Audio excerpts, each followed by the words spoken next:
সে সময় ছিল এক স্বৈরাচার যেমন দিল্লিতে আছে, তখনকার স্বৈরাচারের নাম ছিল আলহাজ হুসেন মোহাম্মদ এরশাদ।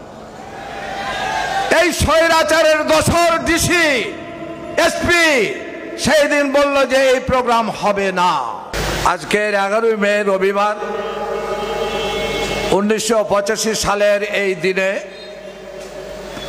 চাঁপাইনবাবগঞ্জের ঈদগাহ ময়দানে আলিয়া মাদ্রাসা তৎকালীন সম্মানিত প্রিন্সিপাল মাওলানা হোসেন আহমেদ সাহেবের ডাকে আহ্বানে এক প্রতিবাদ সভার আয়োজন করা হয়। এই প্রতিবাদ সভায়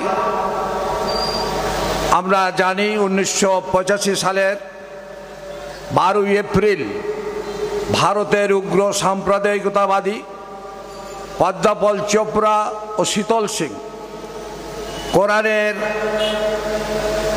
পুরো কোরআনের কপি এবং অনুবাদ বাজেয়াপ্ত করার জন্য কলকাতা হাইকোর্টে একটি রিট আবেদন করে। রিটে বলা হয়েছিল কোরআনে এমন কিছু আয়াত আছে যেখানে কাফির মুশরিকদের হত্যা এবং তাদের বিরুদ্ধে যুদ্ধের প্রেরণা দেওয়া হচ্ছে। এই আয়াতের ফলে একটা সাম্প্রদায়িকতাকে উস্কে দেওয়া হচ্ছে। এই মর্মে কোরআন বাজেয়াপ্তের জন্য আবেদন করা হয় এবং তৎকালীন রাজ্য সরকারের কাছে এই রিটের দাঙ্গার জন্য যে প্রতিহত করার কথা ছিল এই মর্মে একটি আবেদন করা হয়। সেই আবেদনের ফলে মিসেস পদ্মা খাস্তগীর নামে একজন বিচারক এই রিটটি 3 সপ্তাহের মধ্যে এফিডেভিট করার জন্য রাজ্য সরকারের নিকট নির্দেশ দেওয়া হয়। ফলে এই সংবাদ ছড়িয়ে পড়লে সারা বিশ্বের এর প্রতিবাদ উঠে। তারই প্রতিবাদ স্বরূপ আমরা বাংলাদেশের এই প্রতিবাদের সুর তুলি। 10ই মে শুক্রবার তৎকালীন 1985 সালে ঢাকাতে লাঠিচার্জ হয় বাইতুল মোকাররমে। রাজশাহী মহানগরীতে 10ই মে শুক্রবার এর প্রতিবাদে নামলে সেখানে লাঠিচার্জ করা হয়। আমি তখন ইসলামী ছাত্র শিবিরের রাজশাহী বিশ্ববিদ্যালয়ের সভাপতি ছিলাম। 11ই মে এখানে প্রোগ্রাম হবে, আমি মনে মনে ভাবলাম যে নিশ্চয় কিছু ঘটবে। বিকালের গাড়িতে এসে আলিয়া মাদ্রাসায় আসলাম। আসার পরে দায়িত্বশীলকে খোঁজ করে দেখলাম যে নাই, ওখানে আছে গন্ডগোল। এবং আমাদের এখানে মঞ্চে উপস্থিত আছেন আমাদের তৎকালীন জেলা আমির জনাব রফিকুল ইসলাম সাহেব, তিনি ময়দানে ছিলেন। সম্মানিত উপস্থিতি, গুলি শুরু হলো। গুলি শুরু হওয়ার কোনো কথা ছিল না। সে সময় ছিল এক স্বৈরাচার যেমন দিল্লিতে আছে, তখনকার স্বৈরাচারের নাম ছিল আলহাজ হুসেন মোহাম্মদ এরশাদ। এই স্বৈরাচারের দোসর ডিসি এসপি সেই দিন বলল যে এই প্রোগ্রাম হবে না। মাদ্রাসার প্রিন্সিপাল সাহেবকে ডেকে বলে দেওয়া হলো এই প্রোগ্রাম হবে না। 144 জারি করা হলো। চারিদিক থেকে ছাত্র জনতা আসতে থাকলো, প্রতিবাদ শুরু হলো।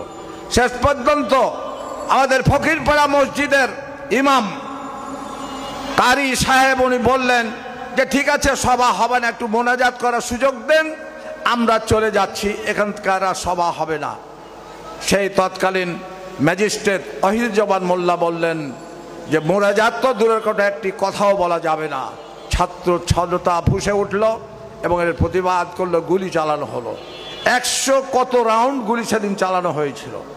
এবং সেই গুলির ফলে আমরা শুনেছি যে 8 জন ভাইকে এখান থেকে দুনিয়া থেকে বিদায় হতে হলো। আব্দুল মতিন, শীষ মোহাম্মদ, রাশিদুল হক, সেলিম অষ্টম শ্রেণী, শাহাবুদ্দিন, আলতাফ হোসেন সবুর কৃষক, মুক্তার হোসেন রিক্সাওয়ালা, নজরুল ইসলাম রেল শ্রমিক, তার সাথে আহত হলো 50 জন। এই ছিল আমাদের 11ই মের ঘটনা। সম্মানিত উপস্থিতি, কোরআন যদি তেলাওয়াতের কিতাব হতো তাহলে এই অবস্থা হতো না। কিন্তু কোরআন আমাদের সংবিধান, কোরআন আমাদের জীবন চলার পথ। এই কোরআনের উপর হাত তুলেছিল যার কারণে ঈমানওয়ালা মানুষ আমরা সেই দিন প্রতিবাদ করেছিলাম।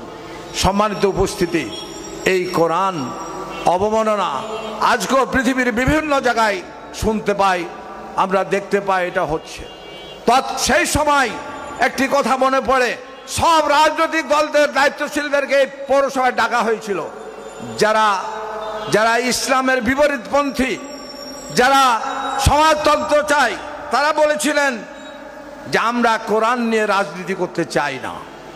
সেই দিন আমরা আন্দোলন করতে পারি নাই, একটা মৌন মিছিল করেছিলাম এবং একদিন হরতাল দিয়েছিলাম। সম্মানিত উপস্থিতি, যে এই কোরআন আজকে আমাদের কাছে উপস্থিত, এই কোরআনের কথা বলতে গিয়ে জামাত ইসলামীর 8 জন দায়িত্বশীলকে ফাঁসির মঞ্চে ঝুলতে হয়েছে, আমাদেরকে গুম হতে হয়েছে, আয়না ঘরে যেতে হয়েছে।